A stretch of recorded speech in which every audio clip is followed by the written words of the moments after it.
اور ہم اسے بروز قیامت اندھا کر کے اٹھائیں گے۔ وہ کہے گا الہی تو نے مجھے اندھا بنا کر کیوں اٹھایا، اے رب العالمین تو نے مجھے اندھا بنا کر کیوں اٹھایا، حالانکہ میں تو دیکھتا بھالتا تھا۔ جواب ملے گا اسی طرح ہونا چاہیے تھا، تو میری آئی ہوئی آیتوں کو بھول گیا تھا، تو آج تو بھی بھلا دیا جاتا ہے، آج تجھے بھی بھلا دیا گیا، کیونکہ دنیا میں تو نے میری آیتوں کو بھلا دیا تھا۔ تو اس سے پتہ چلتا ہے کہ قرآن کی تعلیم کو ٹھکرانا، قرآن کے بیان کو ٹھکرانا، یا اسی طرح سے قرآن کے جو ہے پڑھنے سے بھاگنا، یہ آدمی کے لیے قیامت کے دن بہت بڑے خسارے کا سبب ہوگا۔ اور اللہ رب العالمین نے فرمایا کہ اللہ کے پیغمبر بھی اللہ کی بارگاہ میں شکایت کریں گے۔ آپ سب کو معلوم ہے ایک آیت ہے قرآن مجید کی جس میں رب العالمین نے فرمایا کہ اللہ دنیا میں میری قوم کے لوگوں نے اس قرآن کو چھوڑ دیا تھا۔ کسی کو اگر آیت یاد ہے یا آیت کا جو حوالہ یاد ہے تو بتا سکتا ہے وہ کون سی آیت ہے؟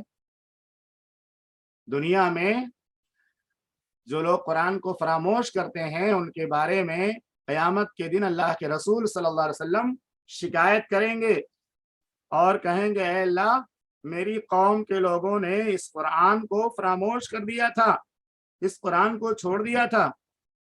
اب میں سے کوئی حافظ بھی ہے جو اس آیت کو پڑھ سکے یا اس آیت کا حوالہ دے سکے؟ میں سمجھ جاؤں گا اگر حوالہ دیں گے یا سورہ نمبر بتا دیں گے کم سے کم کس سورت کے اندر ہے۔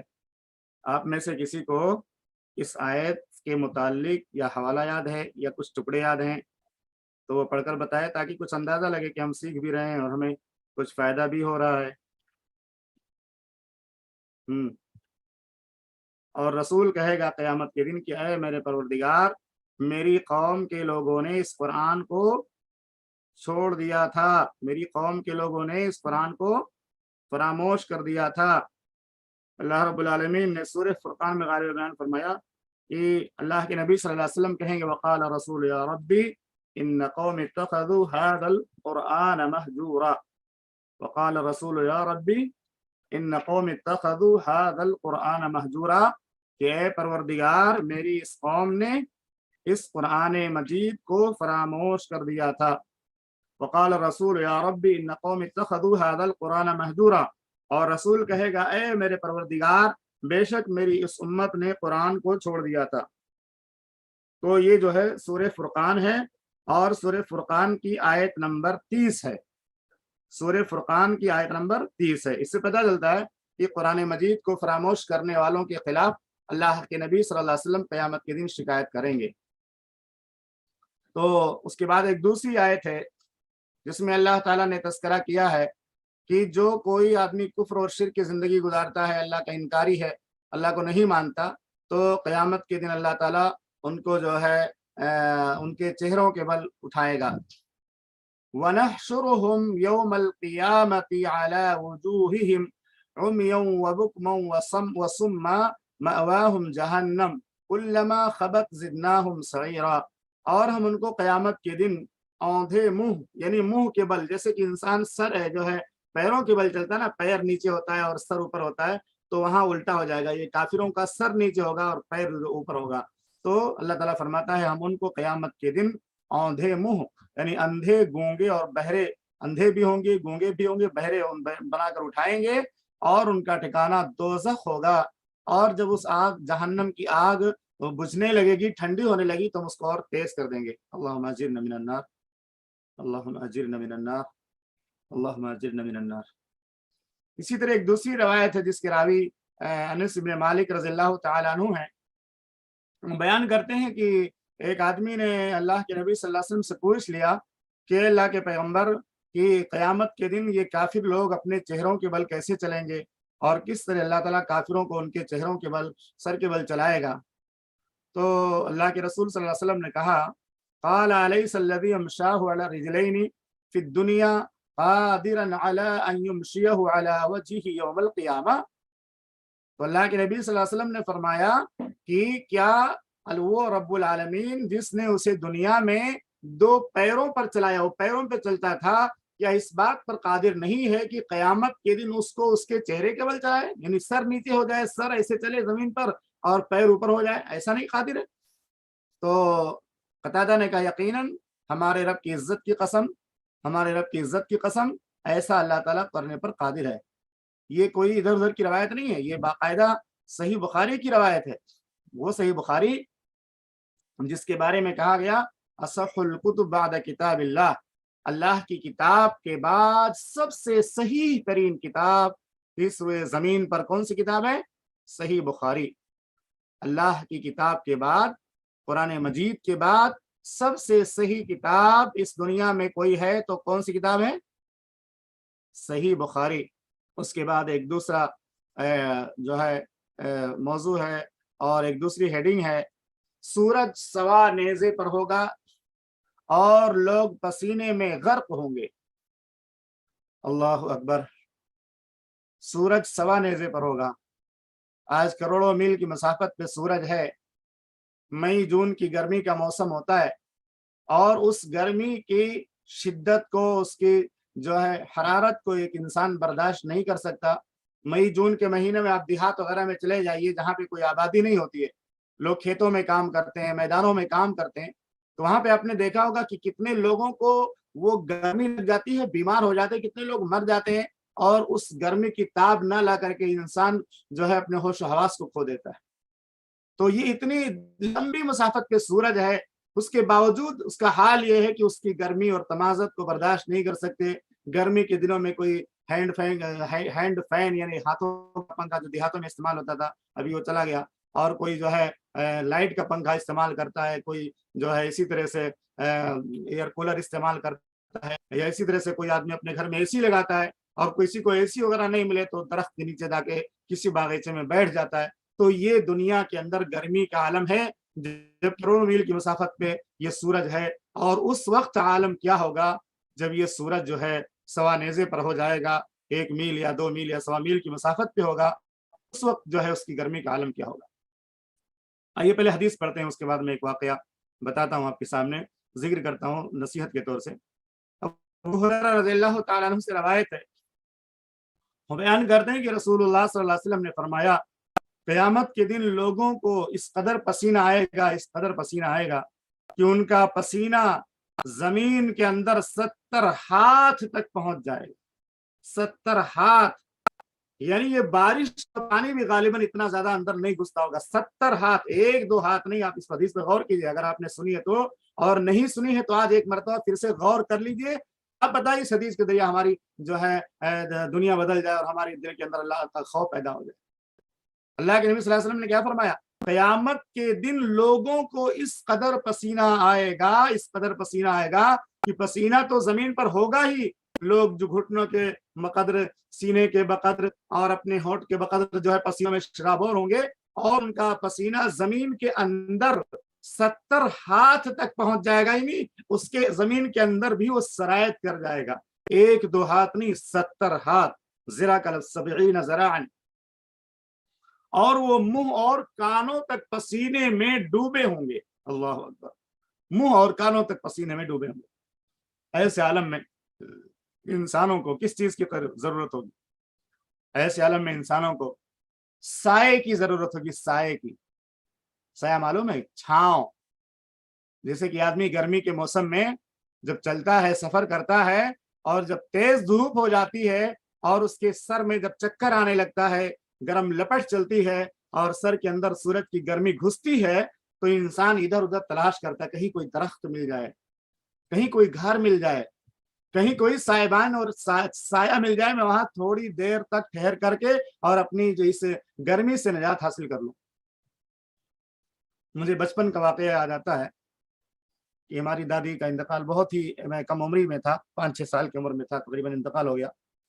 تو مجھے یاد آتا ہے کہ وہ گرمی کا موسم تھا اور تقریباً 10 بجے ہم لوگ گھر سے نکلے، وہ کسی رشتہ دار کے ہاں دوسرے گاؤں میں جا رہی تھی۔